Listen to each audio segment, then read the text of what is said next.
Bismillahirrahmanirrahim. Assalamualaikum warahmatullahi wabarakatuh. Alhamdulillahirrabbilalamin. Wabihi nasta'in wa ala umurid dunya waddin. Wassalatu wassalamu ala asrafil anbiya'i wal mursalin wa ala alihi wa ashabihi ajma'in amma ba'd. Alhamdulillahirrabbilalamin. Puji syukur kehadirat Allah Subhanahu wa taala yang telah melimpahkan rahmat, taufik, hidayah serta inayahnya kepada kita semuanya, sehingga pada hari ini kita bisa bermuajahah dalam keadaan sehat walafiat. Alhamdulillahirrahmanirrahim. Allahumma sholli ala sayyidina Muhammad wa ala ali sayyidina Muhammad. Sholawat serta salam tetap tercurahkan kepada junjungan kita Nabi Agung Nabi Muhammad sallallahu alaihi wasallam. Alhamdulillahirrahmanirrahim. Pada kesempatan kali ini saya akan menyampaikan tentang kultum yang bertema mencintai Al-Quran. Nah, sebenarnya apa sih mencintai Al-Quran itu? Nah, kita definisi tentang Al-Quran dulu. Al-Quran itu adalah sebuah pedoman bagi seluruh umat muslim, seluruh umat Islam. Di sana kita bisa menemukan banyak cerita, kisah, aturan-aturan dan pedoman-pedoman yang bisa kita ambil hikmahnya, bisa kita ambil isinya untuk menjalani kehidupan di dunia dan nanti sampai di akhirat. Nah, tentang mencintai, ibarat mencintai seperti kita mencintai pasangan kita misalnya. Kita akan sangat mencintai apa yang kita suka. Nah, misalnya 1-2 hari kita tidak bertemu dengan sesuatu yang kita cintai atau seseorang yang kita cintai, akan terasa rindu. Jangankan 1-2 hari, 1-2 menit aja kita tuh udah rasanya pengen bertemu dengan apa yang kita cintai tersebut. Begitu juga dengan Al-Quran, mencintai Al-Quran. Kalau misalnya kita 1 hari, 2 hari tidak membaca Al-Quran, tidak bertemu dengan Al-Quran, tidak menyentuh Al-Quran, betapa rasa rindunya itu membendung rasanya. Nah, begitu juga dengan mencintai Al-Quran. Kita akan rasanya kalau 1 hari, 2 hari tidak membaca Al-Quran, akan ada rasanya hal yang kurang dalam diri kita. Nah, untuk mencapai yang namanya mencintai Al-Quran, ada beberapa tips agar kita bisa mencintai Al-Quran. Yang pertama yang bisa kita lakukan adalah yaitu membaca Al-Quran dengan tartil, dengan tajwid yang benar. Yang pertama mungkin awal-awalnya keterpaksaan, perlu dipaksa, namanya perbuatan baik itu pertama juga harus dipaksa. Mungkin walau ayatan, ngendikan ibu kula dulu itu untuk membiasakan anaknya mau membaca Al-Quran 1 hari itu harus ayo ngaji walau ayatan. Jadi walaupun 1 ayat harus ngaji, itu namanya istiqomah. Nanti dimulai dari yang namanya 1 ayat, nanti kalau kita sudah namanya cinta akan bertambah menjadi 1 lembar, menjadi 1/4 juz, atau kalau yang biasanya kita sebut one day one juz atau 1 hari 1 juz. Nah, dimulai dari membaca, kebiasaan membaca. Nah, yang kedua yaitu memahami. Selain membaca, kita juga harus memahami yang namanya Al-Quran.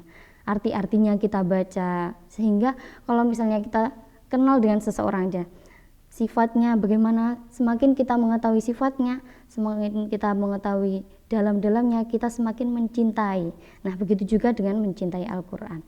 Selanjutnya yaitu mentadaburi. Nah, mentadaburi itu kita bisa, oh ternyata alam ini adalah manifestasi dari Al-Quran. Apa yang kita alami ternyata juga ada di Al-Quran.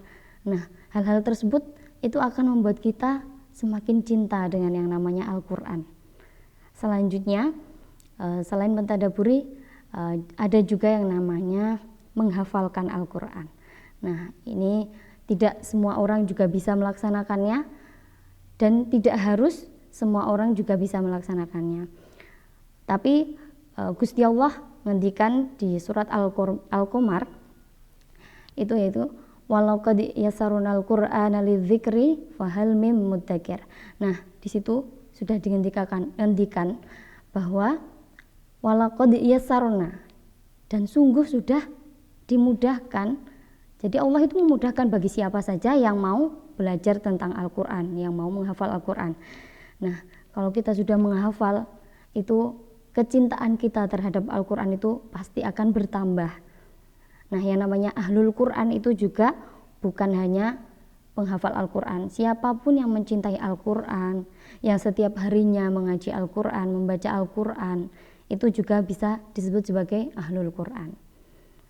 Nah, yang terakhir, yang kelima, yaitu kita harus mengamalkan, bisa mengamalkan apa yang ada di dalam Al-Quran.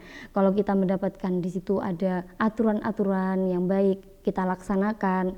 Ada larangan-larangan yang tidak boleh kita laksanakan, juga jangan dilaksanakan.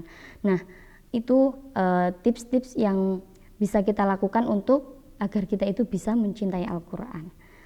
Dimulai dari keterpaksaan dan menjadi kebiasaan yang akhirnya kita akan tumbuh menjadi membutuhkan, tumbuh yang akan rasa membutuhkan Al-Quran. Kalau misalnya tidak mengaji Al-Quran, kita akan terasa kurang. Nah, itu sudah mulai tumbuh bibit-bibit mencintai Al-Quran. Dan pada akhirnya yang dari keterpaksaan, kebiasaan, dan merasa butuh itu akan tumbuh rasanya nyaman dan nikmat akan membaca Al-Quran. Nah, di situ di titik tertinggi dari kita mencintai Al-Quran. Jadi rasanya nikmat ketika kita mengaji, ketika kita membaca Al-Quran itu terasa nikmat dan akan ada rasa syukur yang tinggi ketika kita mau mengaji Al-Quran. Selanjutnya di dalam kitab Riyadhus Shalihin itu dituliskan beberapa keutamaan Al-Quran. Saya sebutkan beberapa saja.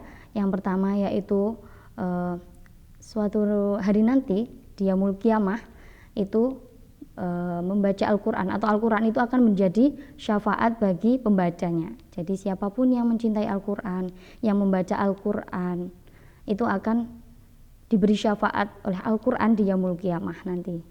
Dan selanjutnya keutamaan dari Al-Quran yaitu siapapun pembacanya nanti akan ditempatkan di surga bersama malaikat-malaikat Allah. Nah, selanjutnya lagi ada keutamaan dari Al-Quran yaitu seseorang yang belajar dan mau mempelajari dan mengajarkan Al-Quran adalah sebaik-baik manusia. Nah, sedikit ilmu apa yang kita dapat tentang Al-Quran kita sampaikan kepada teman-teman kita, kepada keluarga kita, itu akan menjadi tabungan kita kelak di akhirat. Nah, mungkin cukup sekian yang dapat saya sampaikan. Semoga bermanfaat. Semoga kita dikumpulkan bersama ahlul Quran, bersama orang-orang yang mencintai Al-Quran di surganya nanti. Akhiran, banyak salah, mohon maaf yang sebanyak-banyaknya. Akhiran, wassalamualaikum warahmatullahi wabarakatuh.